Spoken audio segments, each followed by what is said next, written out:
Humans of the cardboard, welcome back to Just Nuts, guys. Today we've got more Darkwing Blast reveals. We actually have a new Golgonda card. Is that Splight support? I can't really tell. It doesn't look like it in the artwork, but whatever. We also have a new Tri-Brigade card as well, technically. Just more ALBAZ lore stuff. We've been getting these in every core set. Let's see how they do. Let's see if they're going to help those already existing archetypes out. So first and foremost, this is Final Battle at Golgonda is the name here. It's the continuous spell, the first one on the left here, I presume. You can only use the third effect of this card's name once per turn. The first effect reads, this card's name becomes Great Sand Sea Gold Golgonda while on the field or in the graveyard. Okay, so I know some of the spring and effects need Gold Golgonda on the field to work, I guess. Some of them, I don't know. It's like the Serpent guy at least, right? That's cool. Second effect, once per turn, if a card or cards you control would be destroyed by battle or card effect, you can send a fusion monster that lists Fallen of ALBAZ as material from your extra deck to the graveyard instead.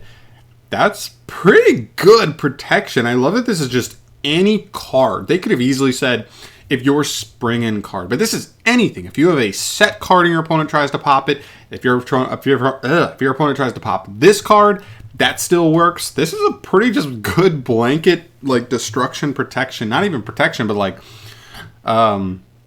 replacement effect by just getting free resources. And we know that all the ALBAZ fusions pretty much get you a free resource when they're sent to grave. So very, very good. That's a cool second effect. And the third effect, during each end phase, if you have Fallen of ALBAZ on your field or in your graveyard, you can special summon one Springens monster from your hand or deck. Straight from deck if you want to. That's pretty cool. Interesting. So important things to note, this does have ALBAZ in the card text, so it is technically searchable. But is it the best card in the world? No. It feels a little bit too passive to me overall. Okay, counts as Gold Sea, has a cool destruction protection effect. That's nice. And then the third effect is an end phase effect, right? That's just kind of a little bit too slow. I'd like to see a little bit more. I mean, I guess theoretically, if you can get to one of your Spring and Exceeds or an Exceed period, you would be able to just summon a Captain Sargus out of the deck on end phase. So even turn one, this could help you get to Sargus end boards. That also has destruction protection, and then Sargus at least gets you a pop, and maybe you have other interruptions elsewhere.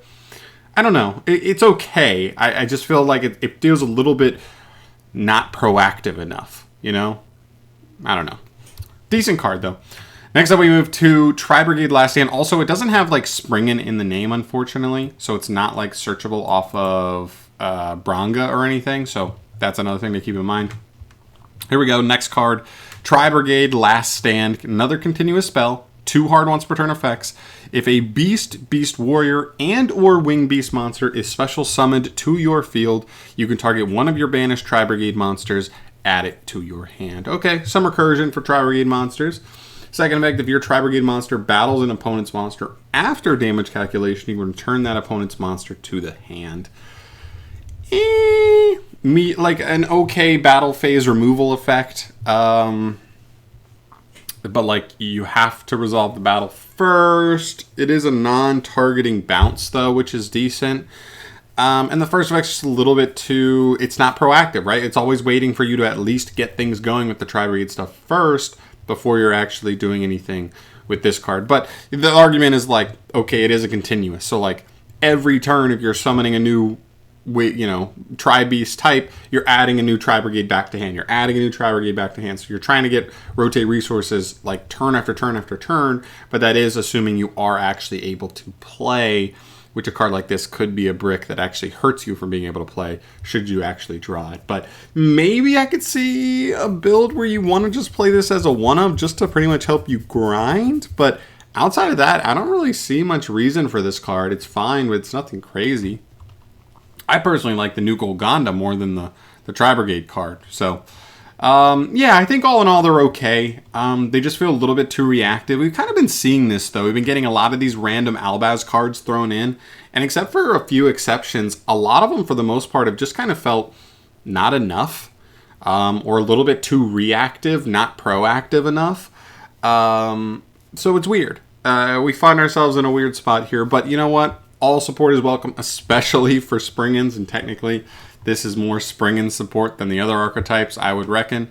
But yeah, still pretty cool. But I'm going to get the hell out of here. Thank you so much for watching. As always, stay tuned for more Darkwing Blast reveals. Keep in mind, I think we still have almost 25 cards, somewhere I think between 20 and 25 cards left to be revealed, and the set's coming out in like 10 days. So in the OCG. So we're going to get a lot of cards revealed in the next week and a half or so. And yeah, so stay tuned for more news as it comes. I will bring that to you as soon as I get to it.